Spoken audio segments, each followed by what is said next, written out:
सभी को नमस्कार। न्यूज़पेपर बेस्ड करंट अफेयर्स में आज का जो टॉपिक आपका है बिहार स्पेशल है। खास करके जीएस पेपर फर्स्ट में जो हिस्ट्री एंड कल्चर से क्वेश्चन पूछता है बीपीएससी में, उसी के रिगार्डिंग है। एक क्वेश्चन है कि बिहार भारत की समृद्ध सांस्कृतिक विरासत की उद्गम स्थल, ये कथन की व्याख्या करें।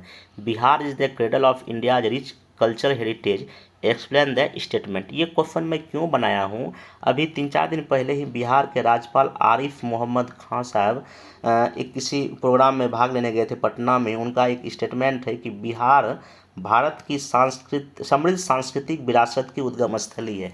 इन्हीं स्टेटमेंट से मैं एक क्वेश्चन लॉन्ग बना दिया। ऐसा मैं क्यों किया, अगर आप 69 बीपीएससी मेंस का पेपर देखिएगा, उसमें क्वेश्चन पूछा है और इस तरह का बीपीएससी पहली बार पूछा। आप ये क्वेश्चन देख सकते हैं कि 69th का पेपर है। प्राचीन काल से बिहार शिक्षा और आध्यात्म का केंद्र रहा है, इसकी आपको व्याख्या करनी। ये 38 मार्क्स का लॉन्ग क्वेश्चन था। हालांकि पहले बीपीएससी एजुकेशन को लेकर क्वेश्चन पूछता था, लेकिन वो आधुनिक शिक्षा की बात करता था, मॉडर्न एजुकेशन से लेकर। यहाँ पे नया एक तो एंशियंट टाइम से पूछ रहा है, दूसरा आपका आध्यात्म जोड़ दिया है यहाँ पे, ठीक, क्योंकि महात्मा बुद्ध, महावीर या और भी कई चीज़ें हैं बिहार में जो हुआ है। तो मेरा सिंपल ये कहना है आप लोगों को जो मेंस की तैयारी कर रहे हैं 70 के लिए 71 पे, तो दस आर्ट एंड कल्चर को थोड़ा डिटेल में पढ़िए। आर्ट एंड कल्चर को थोड़ा सा आपको डिटेल में पढ़ना पड़ेगा, क्योंकि अभी प्लेटफॉर्म कॉल आता है कि अगर हम पीवाईक्यू सिर्फ करेंगे हिस्ट्री में हो जाएगा। नहीं, अब नहीं होगा, आपको डिटेल जाना पड़ेगा। जो भी मेरा पेड बैच चलता है उसमें मैं कोशिश करता हूँ कि इस तरह के क्वेश्चन प्रैक्टिस कराया जाए, ताकि आपका मेंस में सीजन नहीं छूटे, ठीक ना। तो इसलिए मैं इस तरह क्वेश्चन आपको बना के अभी बता रहा हूँ। बाकी इसको अच्छे से कीजिए। बिहार करंट अफेयर्स या जो न्यूज़पेपर का जो भी मैं ग्रुप में सॉरी यूट्यूब पे शेयर बता रहा हूँ, आप इसको पढ़ें। जो भी इसमें क्वेश्चन है उसको लिखने का प्रैक्टिस करें। जब एग्जाम होगा तो आप देखेंगे मैक्सिमम क्वेश्चन इसी के इर्द गिर्द आपका दिखाई पड़ेगा। बाकी एक चीज़ और है, 70 बीपीएससी पीटी एग्ज़ाम को लेके जो भी मामला है हाई कोर्ट में चल ही रहा है। बाकी अभी कुछ और शिक्षा सत्याग्रह भी लगातार चल रहा है। तो जो भी मेरे तरफ से हो रहा है, नीतीश जी लगातार ग्राउंड पे लेवल पे काम कर रहे हैं। आप लोगों ने को कई सारे वीडियो में उनका देखा होगा, वो काफ़ी एक्टिव, और भी लोग सभी लोग मिलके अपने लेवल जितना हो रहा है वो कर रहे हैं। बाकी वेट एंड वॉच करते चलिए, जो भी चीज़ें चल रही। बाकी थोड़ा ज़्यादा बोलने में लिमिटेशन भी है, तो आप सब कुछ देख ही रहे हैं, जान ही रहे हैं। आयोग जो भी चीज़, कल भी कुछ एक्टिविटी हुआ है, आगे जो भी होगा। तो हाँ, एक चीज़ है कि जो भी चीज़ें हैं सही से होना चाहिए। तो आइए इसको जो है ना हम लोग इस क्वेश्चन को मेनली देखते हैं। देखिए, ये जो क्वेश्चन अगर लॉन्ग में अगर आपसे पूछ लेगा, देखिए मेरा सिंपल ये कहना है कि जिनका पीटी हो चुका है, ठीक है, वो आप मेंस करते रहिए। जिनका अगर पीटी नहीं भी हुआ तो वो भी कुछ कुछ पढ़ाई करते रहे। बाकी जो भी सत्याग्रह लेवल पर जो भी एक्टिविटी होता है, आप लोग उसमें अगर जब कुछ भाग या पार्टिसिपेट करना चाहते हो कीजिए, कोई इसमें कोई दिक्कत है। क्योंकि लगातार मेरे तरफ से जितना जो चीज़ हो रहा है वो किया जा रहा है, ठीक ना। बाकी डिटेल बताना यूट्यूब पर सही नहीं है, ठीक ना। चलिए, तो अब इसको क्वेश्चन को हम लोग इसमें लेते हैं। देखिए, अगर ऐसा क्वेश्चन अगर पूछेगा तो आपको क्या क्या लिखना चाहिए। देखिए, अगर इस तरह से आप प्रैक्टिस करके एग्जाम हॉल में पहले से जाएंगे ना, तो वहाँ एग्जाम हॉल में ऐसे क्वेश्चन आप बेहतर ढंग से डील कर पाएंगे, ठीक है। तो इसको मैं एक जगह सब आपको करके देता है, इसमें आपको क्या क्या लिखना है। अगर भूमिका अगर आपको इसमें लिखना है तो मोटा मोटी इसमें क्या लिखिएगा भूमिका में। Bihar one of the oldest जो इनहेबिटेड रीजन है वर्ल्ड का, जहाँ पे आपका देखेंगे कि एक खजाना ही है, संस्कृति का, कला का खजाना ही। और एंशियंट टाइम से ही, चाहे विश्वविद्यालय से लेकर पवित्र धार्मिक स्थलों तक का, बिहार कई सभ्यताओं का, कई एम्पायर्स का जो उद्गम स्थल रहा है, नो डाउट है, जिन्होंने भारतीय इतिहास को भी आकार दिया। तो कुछ इस तरह का आप जो है ना एक मोटा मोटी इंट्रोडक्शन जो है ना इसमें गढ़ सकते हैं। जैसे कि सीजन जो पेपर में एग्जाम में क्वेश्चन पूछा, उसका भी कुछ इस तरह की भूमिका आप यहाँ पे लिख सकते हैं। चलिए इसको देख लीजिएगा, बाकी इसको नोट डाउन कर लीजिए। बाकी भूमिका बता ही देता हूँ। बाकी बॉडी पार्ट में मैं डिस्कस बात करता हूँ, आप उस सबको लिख के जो ना लगभग 4-5 पेज जो भी लॉन्ग आंसर है 475 वर्ड में आपको लिख के इसमें भेजिएगा। देखिए, अब इसमें मेनली बात है कैसे एक कल्चर हेरिटेज बिहार है, क्या क्या आप इसमें डिस्कस कर सकते हैं, क्या क्या लिख सकते हैं। देखिए, पहली बात तो जो इंपॉर्टेंट कुछ साइड है उसका चर्चा कीजिए, आर्ट एंड क्राफ्ट का चर्चा कीजिए, फेस्टिवल का चर्चा कीजिए, लिटरेचर का चर्चा कीजिए, कई सारे सॉन्ग्स हैं, डांस है, और भी अगर कुछ आपको लगता है आप इसमें पॉइंट रेंज में डिस्कस कर सकते हैं। जैसे कि अगर हम इंपॉर्टेंट साइट की बात करेंगे, देखिए बोध गया क्या है, द लैंड ऑफ इनलाइटमेंट, मतलब कि ज्ञान की भूमि है ये, ठीक है ना। क्योंकि यहाँ पे प्रिंस सिद्धार्थ को पहली बार ज्ञान की प्राप्ति, और वो महात्मा बुद्ध कहलाए। और उसके बाद तो सत्य अहिंसा या उनका जो भी विचार है उस समय, ना केवल उस समय बल्कि आज के समय में भी रिलेवेंस काफ़ी उनका है महात्मा बुद्ध के विचारों का, ठीक ना। और मोदी जी बार बार बोलते हैं भारत ने बुद्ध दिया है, भारत ने क्या दिया, बुद्ध दिया। मतलब बुद्ध का जो थॉट है, जो विचार है, आज भी कहीं ना कहीं रशिया यूक्रेन लड़ाई हो या कहीं भी अगर दुनिया में हिंसा की घटनाएं होती है उनका विचार काफ़ी जो है ना इम्पोर्टेंट है। तो बोध गया का आप इसमें जिक्र कर सकते हैं। दूसरा बात यहाँ पे है अगला नालंदा यूनिवर्सिटी, इसको कौन भूल सकता है। अभी आप चूँकि देखेंगे फिर से उसको उद्घाटन किया गया है, मोदी जी के द्वारा पिछले साल किया गया है, ठीक ना। तो नालंदा यूनिवर्सिटी का आप जिक्र कीजिए, क्या है ये, द क्रेडल ऑफ लर्निंग, ज्ञान की उद्गम स्थली है। और यहाँ से क्वेश्चन में भी इस बार आ सकता है करंट अफेयर्स में भी, क्योंकि उद्घाटन हुआ है, उसको फिर से चालू किया गया यूनिवर्सिटी को, तो क्वेश्चन यहाँ से बन सकता है। इसलिए मैं इसको मतलब इस तरह से क्वेश्चन भी आगे मैं आपको दिखाऊंगा, इसमें एक लॉन्ग क्वेश्चन लिखना है आपको नालंदा विश्वविद्यालय से रिगार्डिंग, ठीक ना। तो इसमें देखिए नालंदा विश्वविद्यालय 500 AD के आसपास गुप्त वंश के राजाओं द्वारा इसको बनाया गया, ठीक ना। और जिस तरह से यहाँ बौद्ध धर्म से संबंधित जो भी पढ़ाई का काम हुआ वो काबिल तारीफ है। उस समय पूरे दुनिया के कई देशों के छात्र शिक्षक यहाँ पढ़ने आपके आ रहे, और पहला जो आवासीय विश्वविद्यालय था पूरे दुनिया में उस समय। और यहाँ कई सारे विद्वान तिब्बत से, चाइना से, कोरिया से और कई सारे देशों से आए और अपना बौद्ध धर्म पर रिसर्च किए, कई सारे ग्रंथ लिखे गए। इसका एक पीरियड सिलेबस होता था, एग्जाम होता था, लाइब्रेरी था, क्या नहीं था यहाँ पे, मतलब कि ज्ञान की उद्गम स्थल, मतलब विरासत है ये, हमारा बिहार का एक बड़ा विरासत है नालंदा विश्वविद्यालय। आप ऐसे करके इसको लिख सकते हैं। दूसरा राजगीर, राजगीर क्या है, द सीट ऑफ एम्पायर्स है, मतलब कि ये साम्राज्यों का गढ़ है।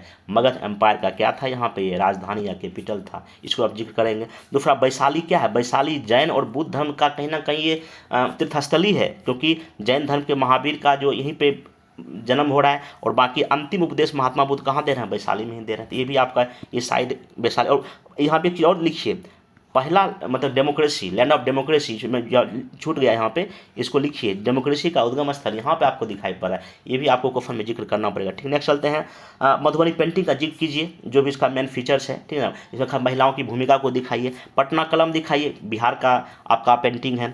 फिर सिल्क सिटी भागलपुर को कहा जाता है, पूरे दुनिया में फेमस है सिल्क का कपड़ा भागलपुर का। छठ पूजा, इसको तो आपको लिखना ही पड़ेगा, मतलब कि a devotion to the sun god, मतलब कि सूर्य देव की पूजा, वो भी उगते प्लस डूबते दोनों सूर्य की पूजा बिहार करता है। एक बहुत बड़ा जो हेरिटेज है हमारे लिए।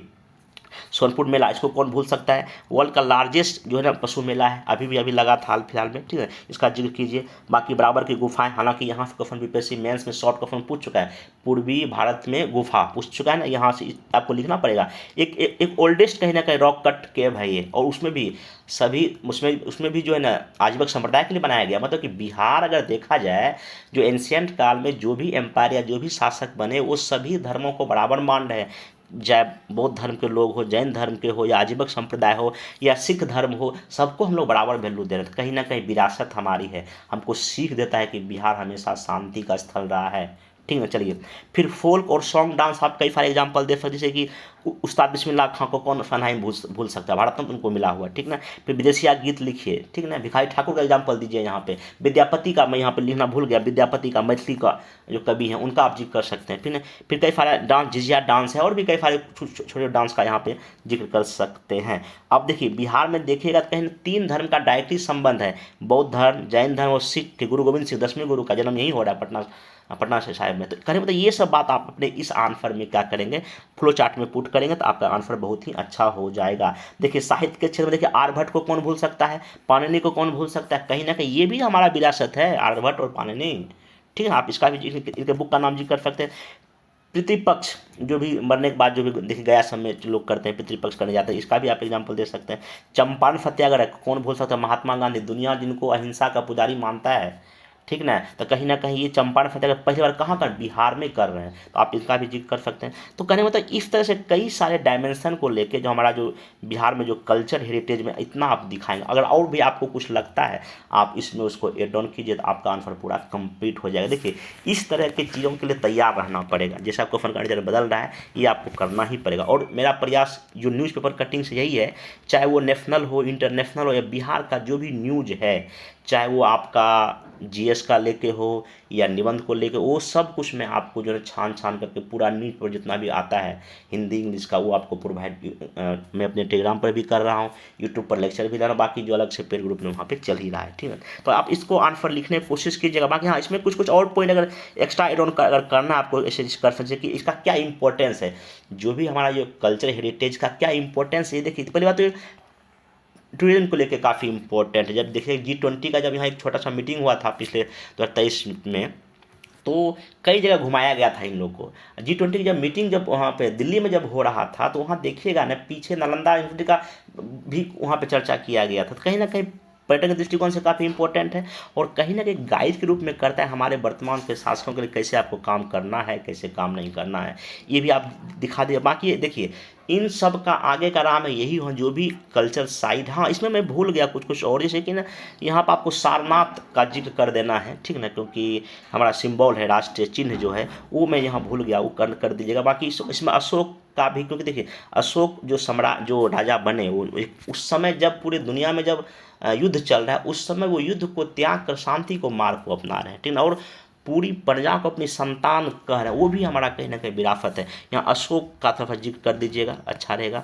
फिर चाणक्य का भी आप यहाँ जिक्र कर सकते, कुछ मैं छूट गया हड़बड़ी में पूरा लिख नहीं पाया, तो उसे आप इसमें एड ऑन कर दीजिएगा, आप कॉन्फ्रेंस में और भी क्या हो जाएगा, अच्छा हो जाएगा। चलिए तो इतना कर दीजिएगा। बाकी आगे का में देखिए जो भी हमारा जो विरासत, जो भी ये सब चीज़ें आर्ट एंड कल्चर की चीज़ है, इसको संरक्षण करने की आवश्यकता है, प्रचार प्रसार करने की आवश्यकता है, ब्रांडिंग करने की आवश्यकता है, पूरे देश विदेश में इसको प्रचार कीजिए, लोग यहाँ घूमने आएंगे, कहीं ना कहीं हमारे राज्य का जो है ना विकास होगा, एक डेवलप जो बिहार 2050 बनने की दिशा में एक बड़ा कदम होगा। अब यहाँ पे एक मैं क्वेश्चन बना के दिया आप लोग इसको लिखने की कोशिश कीजिएगा। क्वेश्चन ये है कि गुप्त और पाल शाह राजवंशों के नालंदा विहार के ऐतिहासिक महत्व चर्चा करना आपको, इसने प्राचीन भारत में बौद्ध धर्म और शिक्षा के विकास में कैसे योगदान दिया। जस्ट लाइक मैं 69 टाइप ऑफ क्वेश्चन जो डिस्कस किया वो भी, और ये भी कुछ ऐसा ही क्वेश्चन है, इसको आप बनाने की कोशिश कीजिएगा। आप इसमें देखिए क्या क्या आप इसमें जिक्र करेंगे, सिंपल आप यहाँ पे, क्योंकि यहाँ पे गुप्ता और पाल डायनेस्टी दोनों का यहाँ जिक्र कर दिया गया है, तो उसका क्या इंपॉर्टेंस था उस समय, ठीक है। बाकी एंशियंट टाइम में बौद्ध धर्म और शिक्षा के विकास में क्या इसका योगदान था, ठीक है। 38 मार्च में देखिए क्या कीजिएगा, इसमें भूमिका में मोटा मोटी नालंदा विश्वविद्यालय कब स्थापना हुआ, किस समय हुआ, ठीक ना, थोड़ा सा वो दिखा दीजिएगा। फिर इसका देखिए जो है ना इम्पोर्ट, बाकी पाल वंश में इसका चूँकि यहाँ पढ़ाई लिखाई काम क्योंकि 1200 ईस्वी के आसपास बख्तियार खिलजी किसको आग लगाता है ना, तो उसमें पाल वंश तो था ही था। तो 500 से लेकर 1200 ईस्वी के मोटा मोटी तक काल तक जो इसमें आप दिखाइएगा कैसे कैसे क्या हुआ। बाकी इंपॉर्टेंस देखिए क्या है, विश्व भर के छात्र स्टूडेंट यहाँ पढ़ने रहे, कुछ शिक्षक का नाम डाल दीजिएगा, अच्छा रहेगा। कई सारे बौद्ध ग्रंथ को यहाँ लिखा गया, उसको संरक्षित किया गया, उस पर बहस हुआ, चर्चा हुआ, ये कहीं ना कहीं जो है ना आपका इंपॉर्टेंस था बौद्ध धर्म के लिए खास करके, ठीक। लाइब्रेरी था यहाँ पे। एजुकेशन के फील्ड में देखिए इसका क्या क्या हुआ विकास, इसका एक डिटेल सिलेबस होता था, बाकायदा एग्जाम होता था, कई सारे विद्वान पढ़ाने के लिए आते थे, कई हज़ार जहाँ छात्र थे, लाइब्रेरी था, एक अनुशासन डिसिप्लिन था। तो एजुकेशन को लेके जो आज हम जो एंशियंट काल की चीज़ों को लेकर अभी जो बताने की कोशिश कर रहे हैं वो हमने कहीं ना यहीं से सीखने का क्या किया है, कोशिश किया है। तो आप इसको लिखिएगा, शॉर्ट या लॉन्ग आप जो भी, बाकी इसका मैं डिटेल में मोडल फर देने का क्या करूँगा, कोशिश करूँगा। चलिए तो बाकी ये हो गया, इसको लिखने की कोशिश कीजिए। बाकी अगर आप 70 या 71 की तैयारी मेंस कर रहे हैं तो 70 के लिए BPSC mains foundation batch already चल रहा है, मेंस या फिर बैच 70 के लिए भी चल रहा है, 70 और 71 के लिए बीपीएससी ऐसे बैच भी चल रहा है। बाकी 71 का भी बैच हम शुरू नहीं किया, आने वाले कुछ दिनों में इसको हम लॉन्च करेंगे, ठीक है, वो बता देंगे। बाकी इस नंबर पर आप इस डिटेल जानकारी के लिए कॉल कर सकते हैं। तो बाकी करते रहिए। बाकी नेक्स्ट आपका एक लेक्चर और लूँगा मैं जिसमें कि 2 निबंध आपको मिलेगा, आज मैं शेयर कर दूंगा, आप उसको भी करने का कोशिश कीजिएगा। Thank you.